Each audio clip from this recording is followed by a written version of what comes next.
ఈ ప్రపంచంలోని అతిపెద్ద హిందూ దేవాలయమే ఈ రంగనాథ స్వామి టెంపుల్. ఈ టెంపుల్ తమిళనాడులోని శ్రీరంగం టౌన్ లో ఉంటుంది. ఈ టెంపుల్ లో మనం విష్ణుమూర్తిని రంగనాథ స్వామి రూపంలో దర్శించుకోవచ్చు. ఈ టెంపుల్ సుమారు 156 ఎకరాల స్థలంలో 7 ప్రాంగణాలు అలాగే 21 గోపురాలతో నిర్మించబడింది. ఇక్కడే మనం ఇండియాలోని ఎత్తైన గోపురాన్ని కూడా చూడొచ్చు. ఇంకా ఈ టెంపుల్ కి సంబంధించిన డీటెయిల్స్ తెలుసుకోవటంతో పాటు అన్ని విజువల్స్ ని ఈ వీడియోలో చూద్దాం.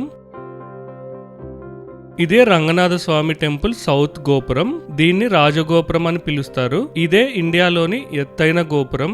ఈ రాజగోపురం హైట్ వచ్చేసి 239.5 ఫీట్. అలాగే ఈ గోపురం టోటల్ గా 13 ఫ్లోర్స్ ఉంటుంది. ఈ టెంపుల్లో ఉన్న 21 గోపురాలు ఒక్కొక్క గోపురం ఒక్కొక్క హైట్ లో ఉంటుంది.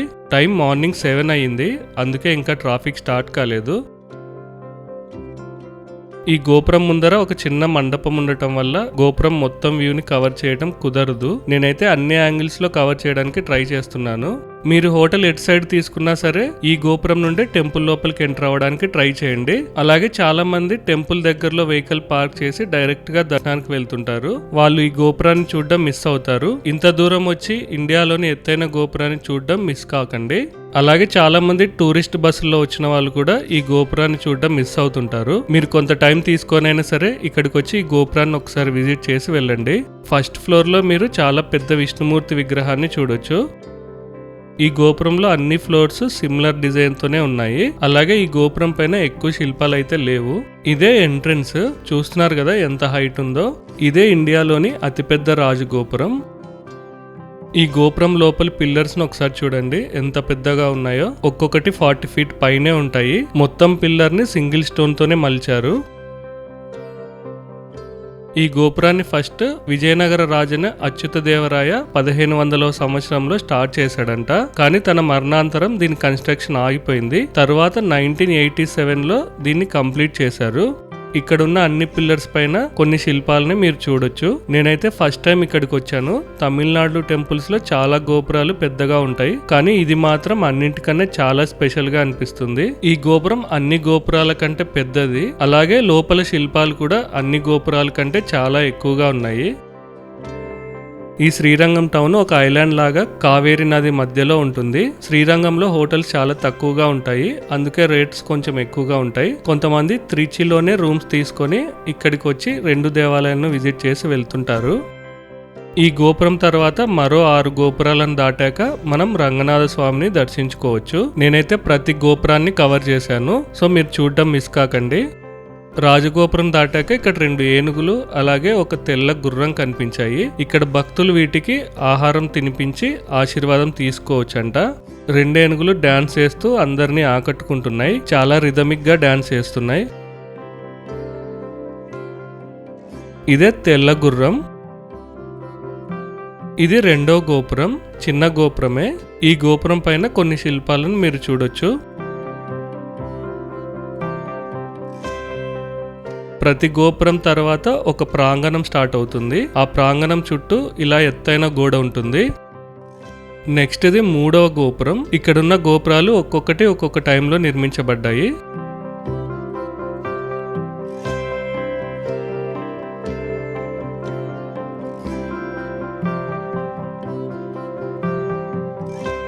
ఈ గోపురం దగ్గర కూడా ఒక ఏనుగు ఉంది. 3వ గోపురం దాటగానే మనం 3వ ప్రాంగణంలోకి ఎంటర్ అవుతాము. ఇలా ప్రాంగణాల సైజ్ కూడా తగ్గుతూ ఉంటుంది. ఫస్ట్ ప్రాంగణం చాలా పెద్దగా ఉంటుంది. 7వ ప్రాంగణం వచ్చేసరికి చిన్నగా అవుతుంది. ఇక్కడి వరకు ఉన్న ఈ 3 ప్రాంగణాల్లో ప్రజలు నివాసం ఉంటున్నారు. ఇదే 4వ గోపురం. ఈ గోపురం వరకు వెహికల్స్ తిరుగుతూనే ఉంటాయి. ఈ గోపురం తర్వాత ఆలయ ప్రాంగణం మొదలవుతుంది. ఇది ఈ టెంపుల్ మెయిన్ గోపురం. దీన్ని రంగరంగ గోపురం అని అంటారు. ఈ గోపురం పైన పురాణాలకు సంబంధించిన చాలా అద్భుతమైన శిల్పాలను మనం చూడొచ్చు. శ్రీ మహావిష్ణువు స్వయంభుగా వెలిసిన 8 దివ్య క్షేత్రాల్లో మొదటిది ఇది. అలాగే 108 విష్ణు దేవాలయాల్లో అత్యంత ప్రధానమైన దేవాలయం ఇది. ఈ మెయిన్ గోపురం పక్క నుండే దర్శనానికి ఎంట్రీ ఉంటుంది. ఎంట్రీ పక్కన క్లాక్ రూమ్ అలాగే చెప్పల్ స్టాండ్ ఉంటాయి. క్లాక్ రూమ్ లో బ్యాగ్స్ కి అయితే 5 రూపీస్ ఛార్జ్ చేస్తున్నారు. అలాగే చెప్పల్స్ కి అయితే ఎలాంటి ఛార్జ్ లేదు. మార్నింగ్ టైం అలాగే వీక్ డే కావటం వల్ల పెద్దగా రష్ లేదనే చెప్పాలి. అటు నుండే మనం లోపలికి వచ్చాము.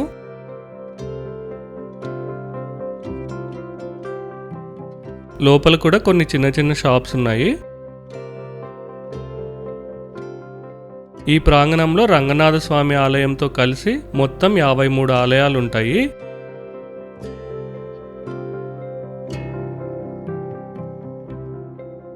ఇదే ఫస్ట్ మండపము. దీన్ని రంగవిలాస మండపం అంటారు. ఈ మండపం పైన మీరు కొన్ని విష్ణుమూర్తి అవతారాలను చూడొచ్చు.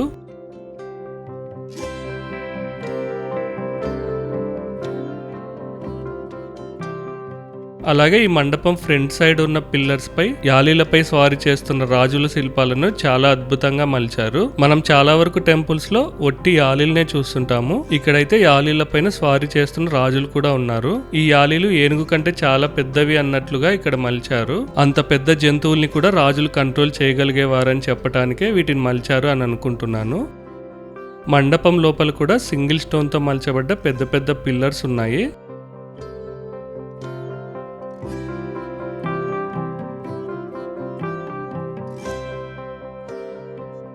ఈ మండపం మధ్యలో మ్యూజిక్ పిల్లర్స్ లాగా కొన్ని పిల్లర్స్ ఉన్నాయి. ఇలాంటి పిల్లర్స్ మనం హంపీలో చూసుంటాము.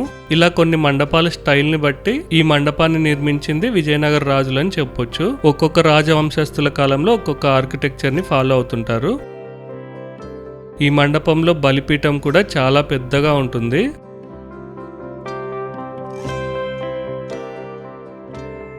ఈ మండపం దాటగానే మనం 5వ గోపురాన్ని చూడొచ్చు. ఈ గోపురాన్ని కార్తీక గోపురం అని పిలుస్తారు. ఈ గోపురం ఎంట్రన్స్ ఇరువైపులా ఇక్కడ ఉన్న ఆలయాలకు డైరెక్షన్స్ ఉంటాయి. ఫస్ట్ టైం వెళ్లే వారికి చాలా హెల్ప్ అవుతుంది. నేనైతే ఈ డైరెక్షన్ మ్యాప్స్ చూసుకునే అన్నిటిని విజిట్ చేశాను. ఎదురుగా కనిపించేది రామానుజర్ సన్నిధి. ఫస్ట్ మనం రంగనాథ స్వామిని దర్శించుకున్న తర్వాత మిగిలిన ప్రదేశాలను చూద్దాము. 5వ గోపురం దాటి లోపలికి రాగానే మనకు కనిపించే వ్యూ ఇది. ఇది కూడా చాలా పెద్ద మండపం. ఈ మండపాన్ని గరుడ మండపం అంటారు. ఈ ప్రాంగణంలో గరుడ సన్నిధితో పాటు మరి కొన్ని ఆలయాలు కూడా ఉంటాయి. అలాగే మీరు ఇక్కడ టెంపుల్ టైమింగ్స్ ని చూడొచ్చు. ఇదే గరుడ సన్నిధి. ఇక్కడ ఇండియాలోని అతిపెద్ద గరుడ విగ్రహాన్ని మనం దర్శించుకోవచ్చు. ఈ గరుడాలయం ఎదురుగా ఉన్నదే 6వ గోపురం. ఈ గోపురం నుండే రంగనాథ స్వామిని దర్శించుకోవటానికి వెళ్ళాలి. ఇక్కడ ఫ్రీ దర్శనంతో పాటు స్పెషల్ దర్శనం కూడా ఉంటుంది. భక్తులు ఎక్కువ లేనందుకు నేను ఫ్రీ దర్శనానికే వెళ్ళాను. ఎదురుగా ఉన్న ఎంట్రన్స్ పైన 7వ గోపురం ఉంటుంది. అది మనకు లోపల నుండి అయితే కనిపించదు. అలాగే ఇక్కడ మీరు ధ్వజస్తంభం ఇంకా బలిపీఠం చూడొచ్చు. ఫ్రీ దర్శనంలో వెళ్ళేవారు ఇలా కొంత దూరం నడవాల్సి ఉంటుంది. ఇటు నుండే మెయిన్ గర్భాలయంలోకి వెళ్ళాలి. లోపలైతే వీడియో అలో లేదు. స్పెషల్ దర్శనానికి వెళ్ళే వాళ్ళని స్ట్రైట్ గా పంపిస్తారు. ఫ్రీ దర్శనం వాళ్ళని ఇలా సైడ్ నుండి పంపిస్తారు.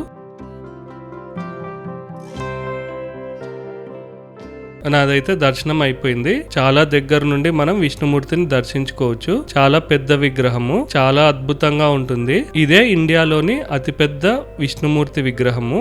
దర్శనం అయ్యాక కూడా నేను 2 hours పైనే ఇక్కడ ఉండి టెంపుల్ మొత్తం కవర్ చేశాను. వాటన్నింటినీ చూడడం మిస్ అవ్వకండి. మనం ఈ గర్భాలయంలో ప్రపంచంలోని అతిపెద్ద విష్ణుమూర్తి విగ్రహాన్ని దర్శించుకోవచ్చు. చాలా చాలా అద్భుతంగా ఉంటుంది. చూస్తున్నారు కదా, అదే మెయిన్ గర్భాలయంలోకి ఎంట్రీ. దర్శనం అవగానే చాలా మంది భక్తులు వెళ్ళిపోతుంటారు. గర్భాలయం పక్కనే ఉన్న మండపం పై నుండి విమాన గోపురం దర్శనం చేసుకోవటం మిస్ అవుతూ ఉంటారు. నేను చాలాసేపు ఇక్కడే వెయిట్ చేసి చాలా వీడియోస్ తీశాను. ఇక్కడ నుండి విమాన గోపురం దర్శనం చాలా అద్భుతంగా ఉంటుంది. మీరు వెళ్తే మాత్రం మిస్ అవ్వకండి.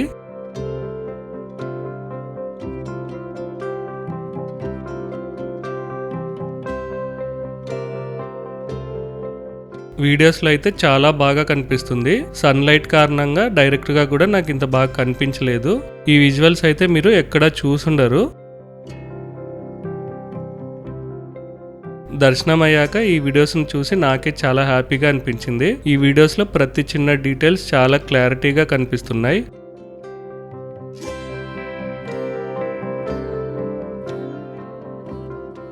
నేనైతే ప్రతి కార్నర్కి వెళ్ళి వీడియో తీయడానికి ట్రై చేశాను. మీకు నచ్చుతున్నాయని అనుకుంటున్నాను. వీడియోని అయితే లైక్ చేయడం మర్చిపోకండి.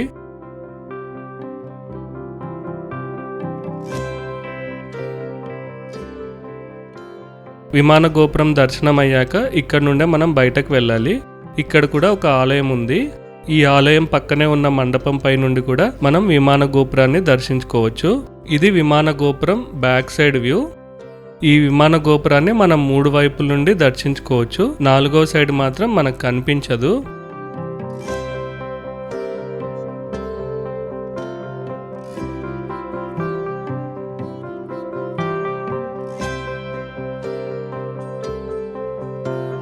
గర్భాలయం నుండి బయటకు రాగానే ఎదురుగా ఒక ఆలయం ఉంది.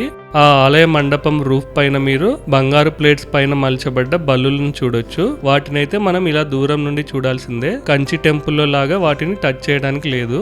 ఈ టెంపుల్లో కూడా నాకు అన్ఎక్స్పెక్టెడ్ గా 2 నెమళ్ళు కనిపించాయి. ఈ నెమళ్ళు కనిపించడం అన్నది మంచి శకునం అనే అనుకుంటున్నాను. తంజావూరులో కూడా మనం చూసాము నెమళ్ళు. మనం ఇప్పుడు 6వ ప్రాంగణంలో ఉన్నాము. ఇక్కడ కూడా చాలా మంది భక్తులు డైరెక్ట్ గా వెళ్తుంటారు. కానీ నాకు కొంతమంది తెలుగువారు కనిపించి ఈ లెఫ్ట్ సైడ్ వాల్ గురించి ఒక విషయం చెప్పారు. అదేంటంటే మనిషి చనిపోయాక వైకుంఠం వెళ్తే అక్కడ మనం శ్రీరంగం టెంపుల్ ని విజిట్ చేసావని అడుగుతారంట. విజిట్ చేసామన్న దానికి సాక్ష్యంగా టెంపుల్ లోపల ఏమి చూశారు అని అడిగినప్పుడు రంగనాథ స్వామితో పాటు ఈ వాల్ పైన ఉన్న శ్రీకృష్ణుడిని, హనుమంతుడిని, అలాగే పక్కనే ఉన్న ఈ కుంటి గుర్రం ఇంకా గుడ్డి చేపను కూడా చూసామని చెప్పాలంట. అలా చెప్పినప్పుడే మనకు వైకుంఠంలోకి ప్రవేశం ఉంటుందంట. అలా అని నాకు వారు చెప్పారు. ఇది ఎంతవరకు నిజమో నాకు తెలీదు. మీకు తెలిస్తే కామెంట్ చేయండి. ఇదే కుంటి గుర్రం, ఇదే గుడ్డి చేప.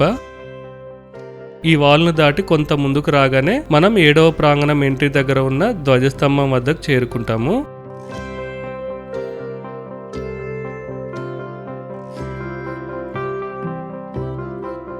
రంగనాథ స్వామి దర్శనం చాలా బాగా జరిగింది. ఇక ఈ ప్లేస్ లో ఉన్న మరికొన్ని ఆలయాలను కూడా మనం దర్శించుకుందాం.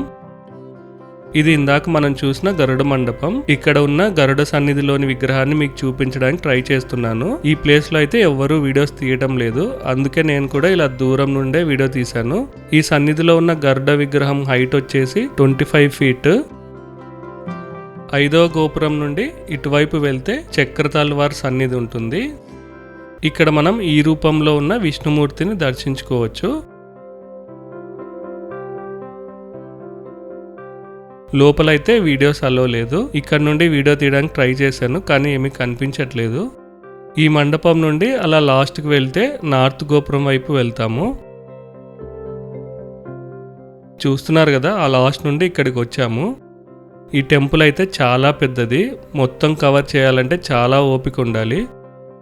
ఇటు సైడ్ కూడా కొన్ని టెంపుల్స్ ఉంటాయి. ఇదే నార్త్ గోపురం. ఈ గోపురం పక్కనే రంగనాయకి తాయార్ సన్నిధి ఉంటుంది. లక్ష్మీదేవినే ఇక్కడ రంగనాయకిగా పూజిస్తారు. నేను వెళ్ళిన టైంలో గర్భాలయం క్లోజ్ చేశారు. అందుకే నాకు అమ్మవారిని దర్శించుకోవడం కుదరలేదు. మీరు వెళ్ళినప్పుడు మాత్రం తప్పకుండా దర్శించుకోండి. ఇక్కడ మరో ఆలయం ఉంది, నరసింహస్వామి ఆలయం అనుకుంటా. పక్కనే మరొకటి. ఇలా చాలా చిన్న టెంపుల్స్ ఈ ప్లేస్ లో ఉంటాయి. అన్నింటినీ విజిట్ చేయాలంటే చాలా టైం పడుతుంది. ఇక్కడ మరో టెంపుల్, రాధాకృష్ణుల టెంపుల్. నేను వెళ్ళిన టైంలో చాలా వరకు టెంపుల్స్ క్లోజ్ చేసి ఉన్నాయి. రీజన్ ఏంటో తెలీదు. నార్త్ ఈస్ట్ కార్నర్ లో ఒక కోనేరు ఉంది. దీన్ని చంద్ర పుష్కరిణి అని పిలుస్తారు. ఈ కోనేరు పక్కనే కోదండరామ ఆలయం ఉంటుంది. దర్శించుకోవడం మిస్ అవ్వకండి.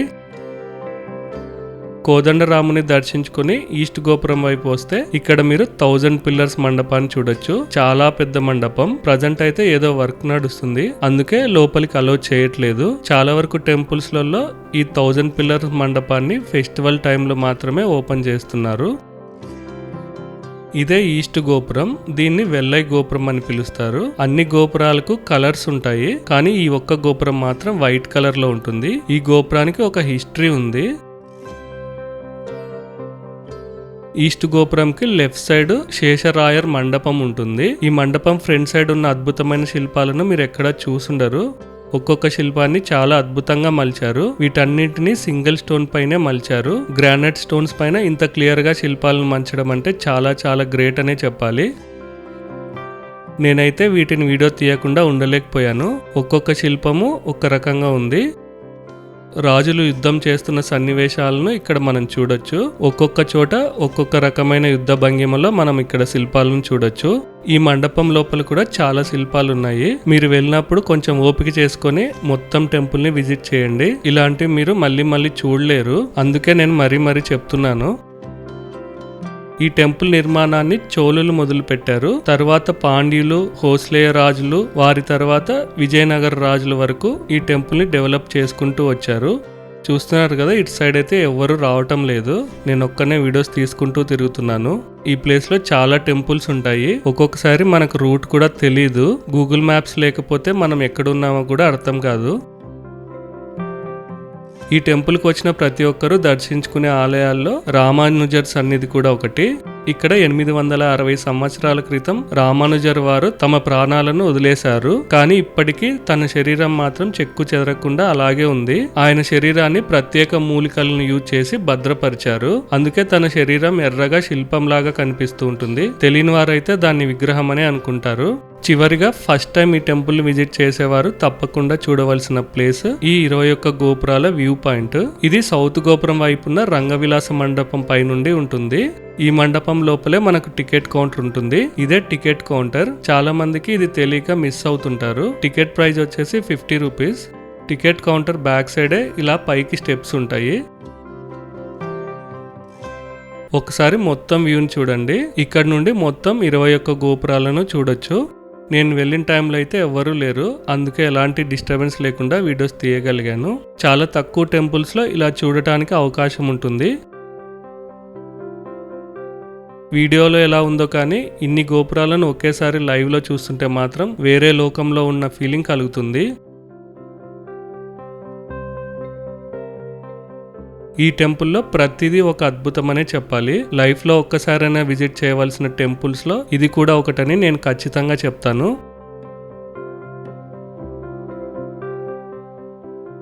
వచ్చామా, దేవుని దర్శించుకున్నామా, వెళ్ళిపోయామా అని కాకుండా కొంత టైం స్పెండ్ చేసేలా రండి. లైఫ్ లో ఎప్పుడు మర్చిపోలేని అనుభూతి మీకు కలుగుతుంది. నేనైతే 3 అవర్స్ పైనే ఈ టెంపుల్లో ఉండి అన్ని విజువల్స్ కవర్ చేశాను. వీడియోని లైక్ చేయడం మర్చిపోకండి. అలాగే ఈ టెంపుల్ని విజిట్ చేయని వారికి ఈ వీడియోని షేర్ చేయండి. Thank you.